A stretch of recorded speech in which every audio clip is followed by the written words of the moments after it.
মামাতো বোনের সাথে পরকীয়ার জোরে খালাতো ভাইয়ের হাতে আর এক খালাতো ভাই খুন হলেন। আমরা গ্রেপ্তার করেছি বিপুল বিপুল হোসেন আর ওনার ওয়াইফকে আমরা গ্রেপ্তার করেছি। হ্যাঁ, শামীমা রহমান। আপনারা গতকালকে জেনেছেন যে আমাদের বগুড়া সরকার হয়েছে, ডিসিস্টের নাম জহুরুল হক। আমরা আমরা আসলে 999-এর কল গতকাল 6:30টার সময় আমরা জানতে পারি যে এইখানে একটি মৃতদেহ, ধান খেতে একটি মৃতদেহ পড়ে আছে। আমরা তাৎক্ষণিক যাওয়ার পরে আমরা জানতে পারি যে ডিসিস্টের নাম জহুরুল হক। তিনি বেকারি ব্যবসায়ী, অর্থাৎ ওনার আকবরিয়া এবং শ্যামলিশ ওনার ডিলারশিপ আছে। উনি এই ডিলারশিপের মাধ্যমে উনি বিভিন্ন জায়গায়, কাহালু থেকে শুরু করে বিভিন্ন জায়গায় আকবরিয়া এবং শ্যামলির যে বিভিন্ন প্রোডাক্টগুলো উনি দোকানে দোকানে দিয়ে আসেন। তো আমরা প্রথমে তার পরিবারের কাছে আমরা যাই, পরবর্তীতে তথ্য সংগ্রহের জন্য। আমাদের পরিবারের কাছে তার স্ত্রী হচ্ছে শামীমা রহমান বা শামীমা বেগম। তিনি আমাদেরকে প্রথমে, যেটুকু আমরা তার কাছ থেকে জানতে পারি, তিনি আমাদেরকে প্রথম জানান যে ওনার স্বামী 8:30টার মধ্যে বাসায় ফিরে আসেন ব্যবসায়িক কাজ শেষ করে। ওনারা আনুমানিক রাত 9টার মধ্যে খাওয়া দাওয়া করে ওনার স্বামী ঘুমিয়ে যান। তিনি এবং তার স্বামী ঘুমাতে যান, কিন্তু রাত 10টা বা 10:15টার সময় তার স্বামী আবার উঠেন, তাকে বলেন যে আমার একটু কাজ আছে, আমি বাইরে যাচ্ছি। তো আমরা জানার পরে ওনাকে জিজ্ঞেস করলাম যে আসলে কি ঘটনা। তার বললেন যে একটা ফোন এসেছিল, ফোন আসার পরে উনি বাইরে চলে গেলেন। তো বাইরে যাওয়ার সময় উনি তালা লাগিয়ে চলে যান, বাহিরের গেটে তালা লাগিয়ে চলে যান। পরবর্তীতে যখন 1:30-2টা বেজে যায়, যখন না আসে, তখন তিনি বিভিন্ন জায়গায় ফোন করে খুঁজতে থাকেন।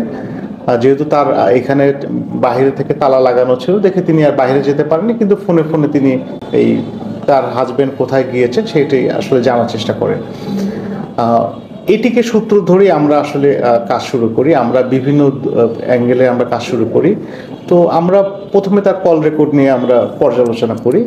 প্রথমে আমাদের এটাতে তার একটি কন্ট্রাডিকশন পাই, তার যে কথা, যে কোনো ব্যক্তি যদি ভাত খেয়ে ঘুমোতে যান তারপরে তার কিন্তু কাজে যাওয়ার কথা। এটি যখন প্রথম সন্দেহ থেকে, পরবর্তীতে আমরা এই ঘটনার আমরা যে তথ্য প্রযুক্তি অনুযায়ী আমরা আমাদের যিনি ওয়াইফ, ওনার কল রেকর্ড যাচাই করা শুরু করি। সেখানে আমরা আসলে একটা এক্সট্রা ম্যারিটাল অ্যাফেয়ার্সের একটা রিলেশন পেয়ে যাই। আমরা আসলে, আপনারা শুনে অবাক হবেন, আমরাও বেসিক্যালি যখন আমরা এটি রহস্য উদ্ঘাটন করি, আমরাও আসলে চমকে গিয়েছিলাম। এটি চমকে যাওয়ার মতো ঘটনা। আমি ডিসিস্টের সম্পর্কে একটু বলবো। ডিসিস যখন ছোট তখন তার বাবা মার সেপারেশন হয়, অর্থাৎ ডিভোর্স হওয়ার পরে মা সহ তিনি তার নানা বাড়ি এলাকায় চলে আসেন।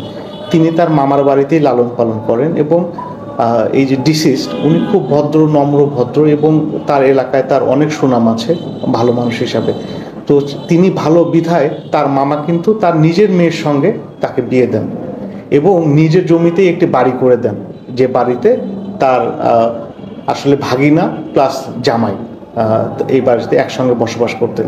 জানতে পারি যে যিনি ঘটনাটি ঘটিয়েছেন তারা, অর্থাৎ ডিসিস্ট এবং আমার যিনি হত্যাকারী, তারা কিন্তু খালাতো ভাই। আমরা তাকে আমরা ইন্টারোগেট করি, রাত্রেবেলা আমরা তাকে জিজ্ঞেস করি যে আপনি এই ঘটনাটি কেন ঘটালেন। তখন তিনি বলেন যে স্যার, আমাদের ছোটবেলা থেকে আমাদের 2 বোনের একটা অ্যাফেয়ার ছিল, আমি তাকে পছন্দ করতাম। ভাগ্যের নির্মম পরিহাস, আমার বোনের বিয়েটা আমার আরেক ভাইয়ের সাথে হয়ে যায়। পরবর্তীতে তিনিও বিয়ে করেন, কিন্তু তাদের মধ্যে যে এই যোগাযোগটি তাদের মধ্যে চলে থাকে। তো আমাদের কাছে তিনি বলেছেন যে তারা 2 জন পরিকল্পিতভাবে, অর্থাৎ 3 তারিখে তারা পরিকল্পনা করেন। এটি তাদের হয়তো দীর্ঘদিন ধরে পরিকল্পনা হতে পারে, তবে তারা এই 3 তারিখ দিবাগত রাতে তারা এই পরিকল্পনাটা এক্সিকিউট করেন। ওনার ওয়াইফ শামীমা বেগম উনি দুধের মধ্যে ঘুমের ওষুধ মিশিয়ে দেন, 15টি ঘুমের ওষুধ মিশিয়ে দেন। এই ঘুমের ওষুধ খাওয়ানোর পরে যখন অচেতন হয়ে পড়ে, তখন তারা ওনার যে হত্যাকারী যে বিপুল বাসায় এসে তাকে ঘাড়ে করে বাহিরে নিয়ে গিয়ে, প্রথমে আপনারা দেখবেন যে পিওর পাশেই কিন্তু একটা অর্ধনির্মিত বাড়ি আছে। প্রথমে সেই বাড়িতে তার মাথা দিয়ে ওই বাড়ির দেয়ালে ধাক্কা দেয়, তখন তিনি মাটিতে পড়ে যান। পরবর্তীতে তার ভাষ্য মতে যে ওইখানে একটা তাদের প্যানের একটা অর্ধেক প্যান ছিল, এই প্যানটাতে মাথার উপর্যুপরে আঘাত করে তাকে হত্যা করেন।